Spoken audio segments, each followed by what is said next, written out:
आतल्या गोटातली एक महत्त्वाची बातमी तुमच्यापर्यंत पोहोचवतोय. खरं म्हणजे अनेक बातम्या आपल्याजवळ आहेत, पण त्या बातम्यांचं कन्फर्मेशन होणं हे खूप महत्त्वाचं असतं.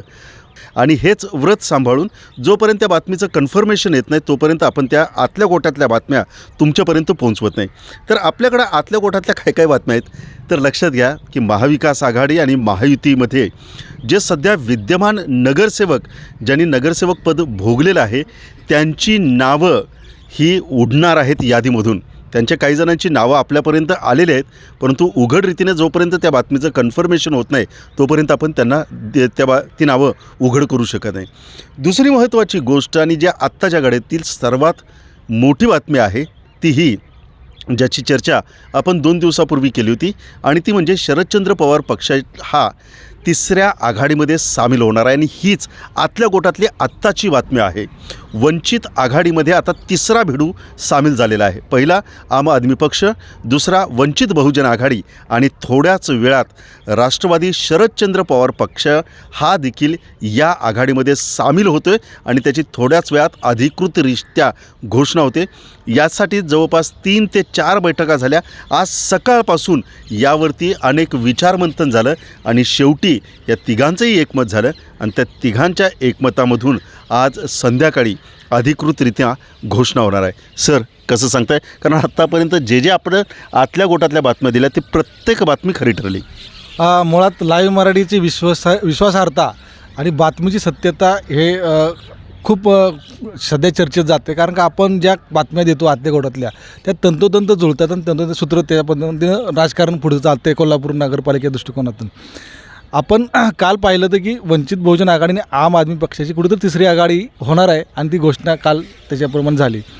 काल आपण असंही म्हटलं होतं की ह्या आघाडीमध्ये आणखी एक भिडू मिळणार आहे आणि तो भिडू म्हणजे राष्ट्रवादी शरदचंद्र पवार पक्षाचा गट हा आता तिसऱ्या आघाडीमध्ये मिळतो आहे. खरं सर पाहिलं तर कोल्हापूर महानगरपालिकेची जी निवडणुकीची जी एकंदरीत रचना आहे, सुरुवातीला दुरंगी वाटणारी जी निवडणूक होती, आता ही तिसऱ्या आघाडीमुळे कुठे ह्याच्यामध्ये आणखी सस्पेन्स आणि आणखी रंजकता निर्माण झाली आहे. जे काही नाराज घटक आहेत महाविकास आघाडीमध्ये, जसे नाराज घटक बाहेर पडले, मुळात काँग्रेसमध्ये जी महाविकास आघाडी संबोधली जायची की काँग्रेसमध्ये राष्ट्रवादी, शिवसेना, उद्धव बाळासाहेब ठाकरे गट, आम आदमी पक्ष हे 3 प्रमुख पक्ष होते. आता याच्यामध्ये शिवसेना सोडली तर आता काँग्रेस आणि शिवसेना हे दोन्ही महाविकास आघाडीमध्ये आहेत.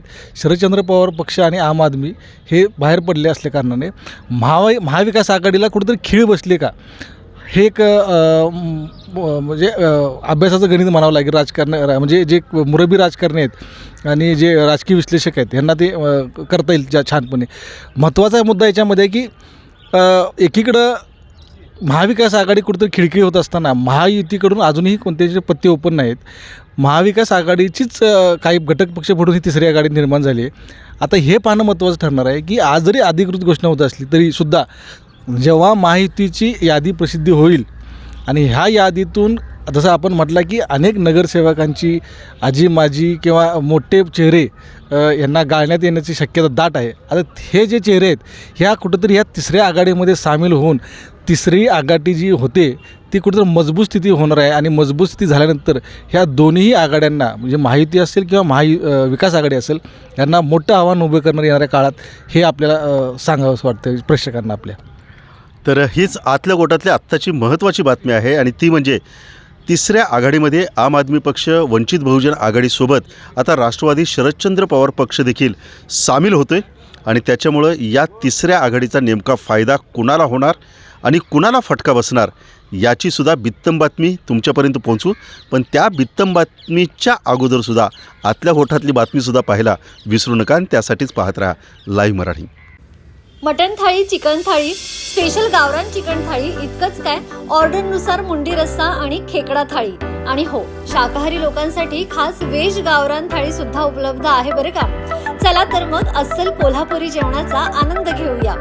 आजचा बेत फक्त रानवारा रिसॉर्ट मध्ये. संपर्क 9209761353. पत्ता कोल्हापूर पन्हाळा रोड, केरले, मानेवाडी.